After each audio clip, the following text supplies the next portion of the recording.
I live in America, in a small blue house on Maple Street in Boston. I bought it for $310,000 after years of saving from 2 jobs. I am the kind of woman who keeps receipts in a shoebox and checks the stove twice before leaving. I painted the porch myself on a warm Saturday, rolling the blue on with slow strokes until the wood looked like calm water. The back door used to squeak, so I fixed it with a $6 hinge and a little oil.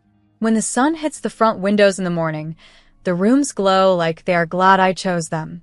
This house is my proof that I can stand on my own feet, even when people I love try to push me off balance. My brother, Daniel, has always liked big things. Big plans, big talk, big bills that somehow land in other people's hands. He wanted a luxury wedding in New York, the kind that lives on in photos more than in memory. He called me and said a band alone costs more than a small car, and the flowers needed to climb the walls like a garden in the sky. Then he asked me for $85,000 as a sister's gift. He said it like he was asking for a cup of sugar. I took a long breath and said no. I offered $500 and a handmade cake topper, something simple and from the heart. Silence filled the phone, like the line had dropped into a well. Later, I learned he didn't invite me to the wedding at all. Our mother, Laura, cried when she told me the news. She said families should stick together, but I heard something else under her words: fear of a scene, fear of choosing sides. I love my mother. I also love the woman I am when I say no to things that are not fair. My cousin, Anna, sent me a message that said, "Proud of you." She has 3 kids and knows how money can disappear like a handful of sand. My best friend, Claire, showed up with pizza and a movie, and the box was greasy in our hands. "You're not an ATM," she said, and I laughed even though I wanted to cry. There is a kind of relief that comes after a hard no, a clean space where you can think again. I did not come for money. I worked a morning shift at a cafe and an evening shift at a small bookstore for years. I put away $50 here, $120 there, letting it grow slow and steady. I lived in one room, shared a bath, and patched the knees of my jeans with thread from a $3 kit. The day I signed the papers for the house, I wore a secondhand blazer that still smelled faintly like someone else's perfume. I paid a $20 fee to file the deed and cried in my car when it was done. This is the part where you might think I am cold for saying no to my brother, but I am not cold. I am careful. I know the weight of every dollar that got me to this porch. Weeks after the wedding, Daniel sent a text. "Come to Jacob's birthday in Manhattan on Saturday, 6 p.m. It would mean a lot." Jacob is his friend from college, the kind who remembers everyone's drink order and no one's bad day. The message landed in the middle of a quiet afternoon. I was mending a curtain that had torn near the hem, the needle moving in and out like a heartbeat. I read the text 3 times. I felt a tug in my chest, the old wish for peace, for a table where we all sit and speak softly and forgive. Maybe this was a chance to try again. Maybe we could laugh about things and start fresh. Hope is a small light, but it can fill a whole room if you let it. Still, I have learned to listen to my other voice too, the one that says, check the locks, count your money, ask your questions. I wrote back, "What can I bring?" He said, "Just yourself." That answer made me nervous. No cake, no candles, no list for a gift. I told Claire and she said, "I'll be near my phone the whole time." I charged my battery and took photos of the messages like little shields I could carry in my pocket. I set out my simple black dress and my flat shoes. I ironed the dress on my kitchen table with an old iron I got for $7 at a church sale. I packed tissues, lip balm, and a sandwich I bought for $20 because the deli near the station is proud of its bread. Before I locked up, I walked the rooms of my house the way you walk the halls of a school the night before a test. The bedrooms smelled like clean cotton. The bathroom tiles were bright from a scrub I'd done with a $4 brush. In the living room, the couch sagged a little in the middle where I always sit, and I pressed my palm to that soft place like a goodbye. I checked the bank app on my phone and wrote the balances on a sticky note: savings, emergency fund, and property tax envelope in the top drawer. This is not fear. This is my way of breathing slow in a fast world. Money is not love, but it is safety, and I have had to build my safety piece by piece. I stepped onto the porch, and the air was cool and carried the smell of rain from the harbor. A neighbor waved. I waved back. The streetlights were just starting to blink awake. I thought about how, when I was a girl, I dreamed of taking a ship across the ocean to Europe, walking old streets, and counting my steps in cobblestone squares. I did not know then how much a dream costs in time and work. I still want that trip. I also want a life where my name is not a line item in someone else's plan. The train from Boston to New York is a ribbon of noise and light, and that night it felt like every seat held a small story. A woman in a red coat read a paperback and wiped her eyes now and then. A man in a suit took loud calls about a deal that kept slipping away. I ate my sandwich, wiped the crumbs into the paper, and tucked the paper into my bag, so I would not leave a mess. I looked out the window as town slid by in smudges of brick and neon. My ticket cost $60 for the round trip, and the number sat steady in my mind like a compass. As we crossed into the city, I felt my heart beat faster, not with fear exactly, but with a strange pull of family and the old hope for a better ending. I told myself I would walk in, I would smile, and I would keep my voice calm. I would be the woman who bought a house with hard work and who knows the value of every promise. If peace were there, I would take it with gentle hands. If trouble was there, I would see it for what it was. I did not know yet what waited in that room. I only knew this. My line was clear, and I would not step over it, not even for the boy who used to wear my mittens on snow days and swear he would give them back. The party was in a rented loft near the Hudson, a long room with white walls and big windows that showed the river like a strip of metal. Music played from a small speaker, but the air felt wrong, like a stage set after the actors have gone home. There were no balloons, no cake, no candles, not even a paper plate. In the center stood a long white table with a neat stack of folders and 3 bottles of water. 3 lawyers in dark suits waited beside it, Mr. Bennett, Ms. Green, and Mr. Cole. Daniel stood at the head, grinning at me as if I were late to my own surprise. He tossed a set of papers across the table, and they slid until the edge tapped my wrist. "These transfer control of your accounts," he said. "Sign it, or I'll drag you to court." His voice was too loud for a room with only 10 people. I picked up the first page and read. It was a trust with a grand name, but the parts that mattered were simple. He would be the manager. My savings, about $42,000, would move under his hand, and if I sold my house, the funds would pass through him for safekeeping. There was a blank where my initials were meant to go, as if my name were a small door he could walk through. I did not shake. I thought of my house in Boston and the porch I painted blue, the hinge I bought for $6. The first night, I slept there with the deed on the nightstand like a shield. I thought of Claire, who had read the text with me that afternoon and said, "This is not love. This is a plan." She watched me print each message and each voicemail transcript. I slid them into a folder along with a short note in my own hand. Then I took the folder to the precinct and sat on a wooden chair while Officer Lewis read quietly, line by line. He called in Officer Grant, then Officer Miller, then Officer Johnson. They asked me to come to the party, keep calm, and say one simple line when I was ready. I agreed. I am careful, but I am not timid. Back in a loft, Daniel pushed a pen toward me. "Be reasonable," he said. "You owe me." The lawyer stood as if to frame him, 3 shadows set to enlarge one man. Mr. Bennett cleared his throat and spoke about family governance and avoiding conflict.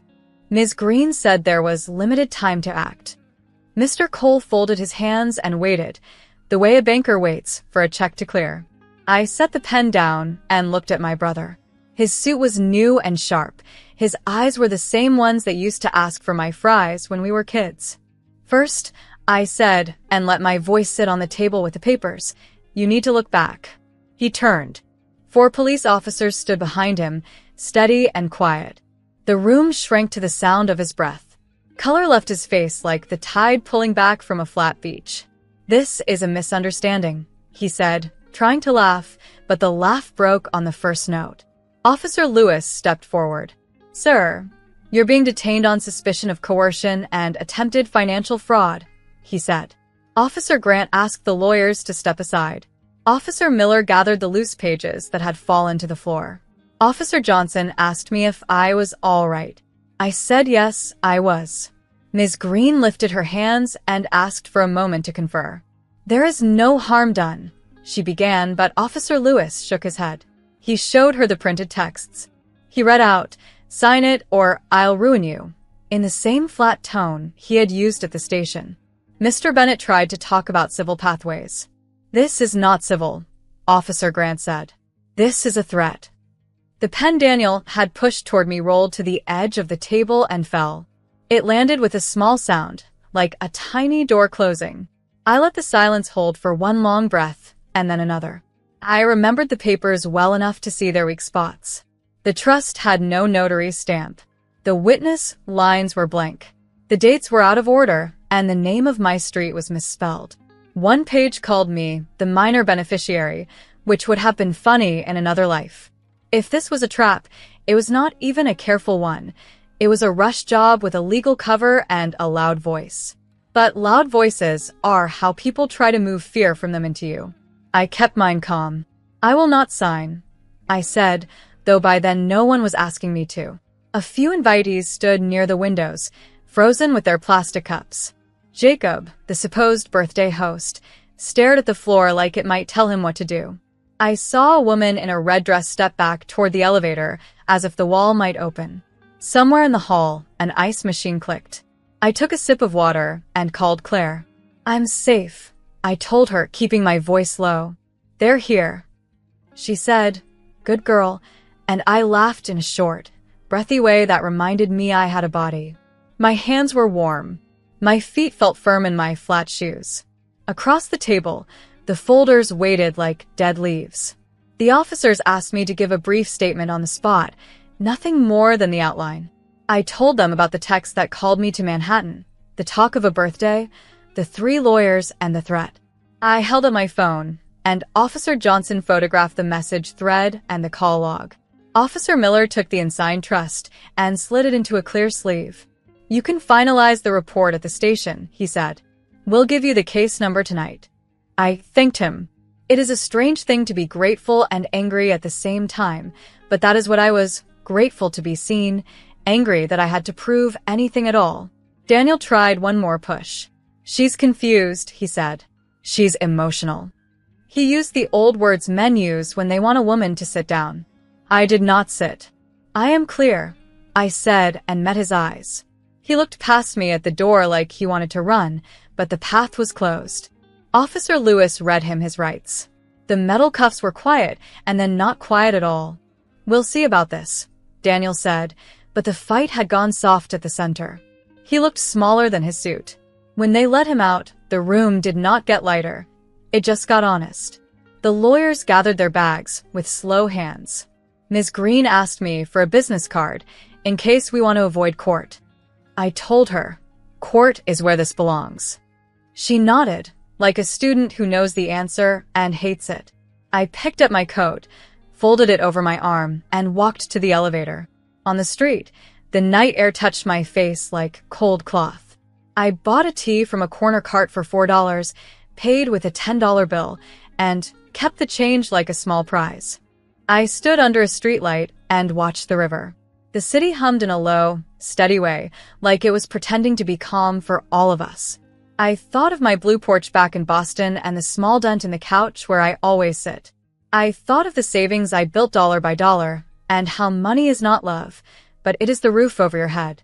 I called a cab and gave the driver the address of the station, so I could finish the report. As the car moved, I let my head rest against the window and felt the engine carry me forward. My brother had set a trap. He forgot I could set my own plan, too. Tonight, the plan held. The line I drew held. And the door ahead, at last, began to open. The morning of court, I woke before my alarm in my blue house on Maple Street in Boston. The rooms were quiet and square, the kind that let you hear your own breath.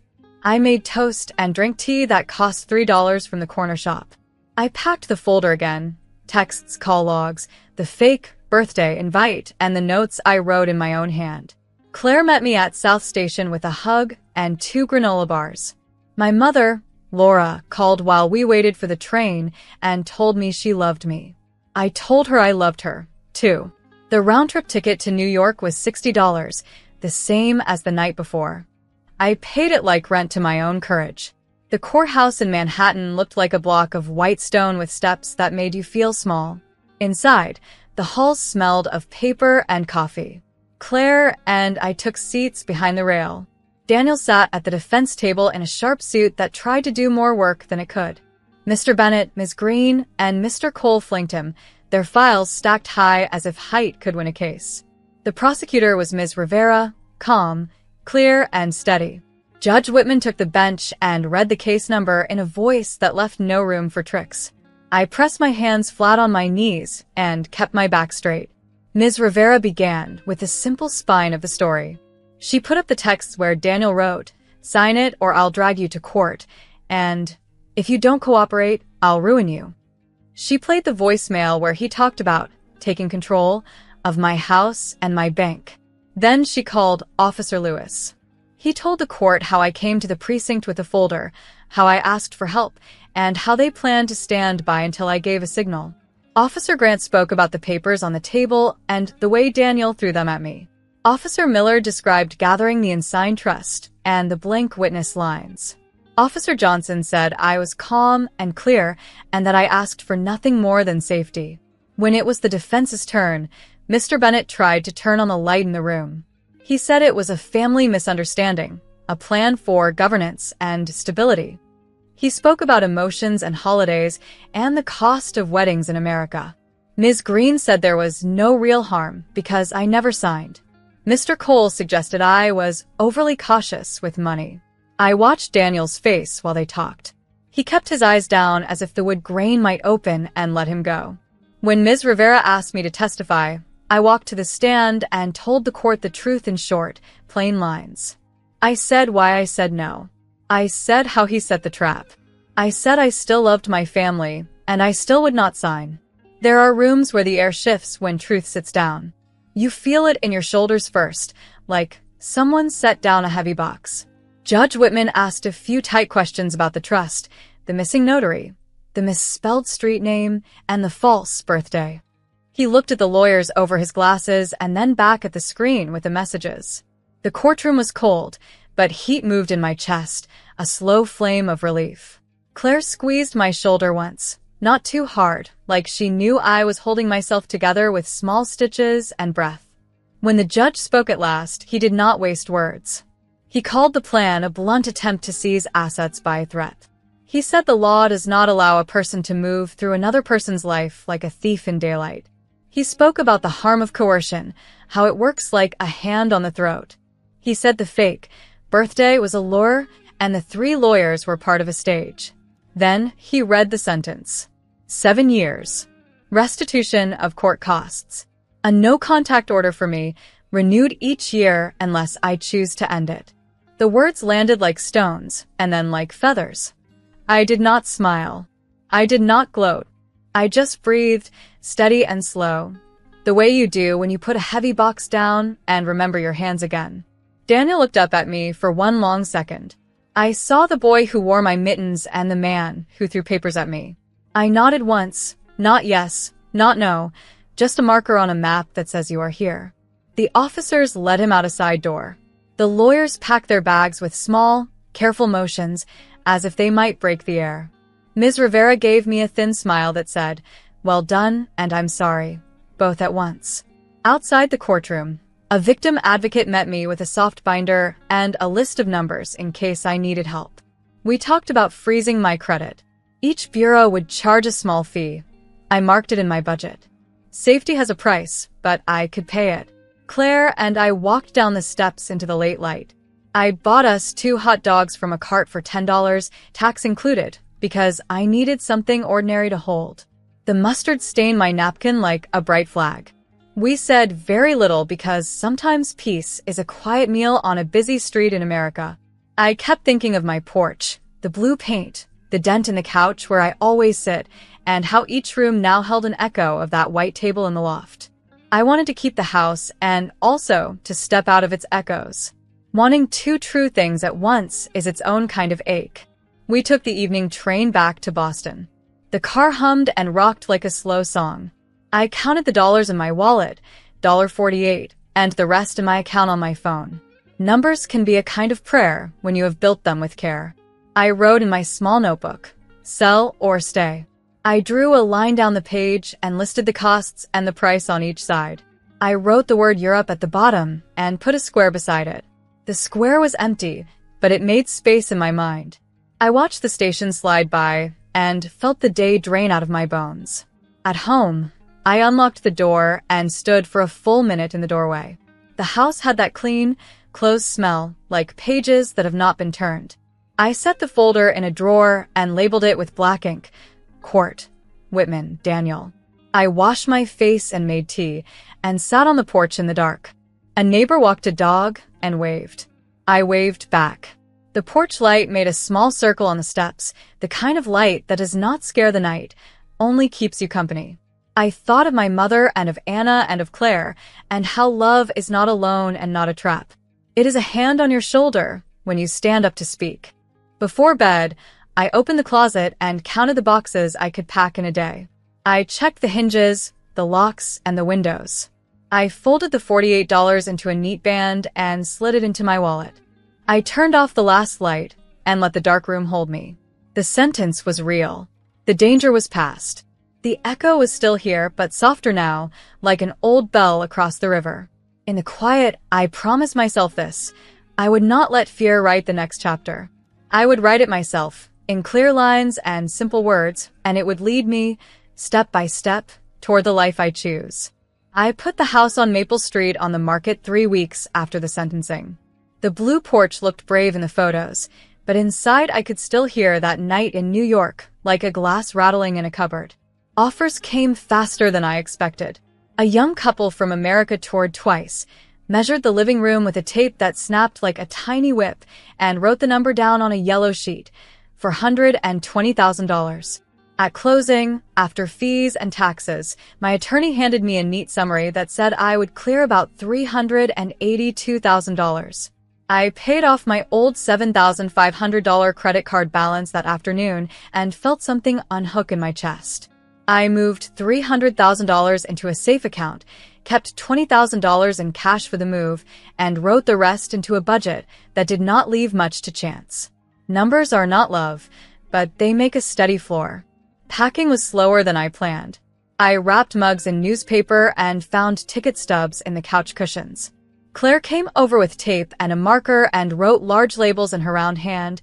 Kitchen, books, keep close. My mother, Laura, brought a pie and touched every doorframe once, like she was blessing the wood. We did not say Daniel's name. We did not need to. When night fell, I stood in the empty bedroom and thanked the room for holding me. The next morning, I signed the last papers, left the keys on the counter, and walked out backwards so I could see the house until the door closed. I sent a short note to Officer Lewis and Ms. Rivera. Thank you. I will be all right. It felt right to tell the people who stood up for me that I was standing now on my own. Buying the ticket was easy. One way to London. In Europe, $1,100, a window seat near the wing. I put my passport, the court order, and my bank letters into a thin folder that slid flat into my bag. At the airport, the agent asked if I had checked luggage. No, I said, and ran a hand along the carry-on that held my shoes, 2 dresses, a sweater, and the small notebook where I keep the shape of my days. The plane rose through a layer of cloud, and the city fell back like a quilt someone had folded too quickly. I slept in snatches, woke to the glow of the aisle lights, and wrote 3 lines. You did it. Keep going. Breathe. London met me with gray wool clouds and air that smelled like wet stone. I rode a bus to the river and watched the buildings change from glass to brick and back again. A listing I had saved weeks earlier turned into a real door at the edge of a quiet street. The landlord, Mrs. Whitfield, wore a navy coat and a kind frown. It's small, she said. Small is good, I answered. I signed the lease, £1, $800 a month, and handed over a £3,600 deposit that made my hands feel both light and careful. The flat had a narrow kitchen, 1 bright window, and a view of the river that looked like a long thought. I bought a second-hand table for 40 pounds, a kettle for 15 pounds, and a plant with glossy leaves for 12 pounds. The first night, the kettle rattled on the stove, and I drank tea that tasted like the beginning. Starting a life is a list. I opened a local account, chose a phone plan, learned the closest bus stop, and wrote the numbers in my book. Rent 1,800 pounds, utilities around 150 pounds, groceries about 200 pounds if I am smart and cook. Milk was 2 pounds at the corner shop. I found a market where the apples were cheap and bruised in a friendly way.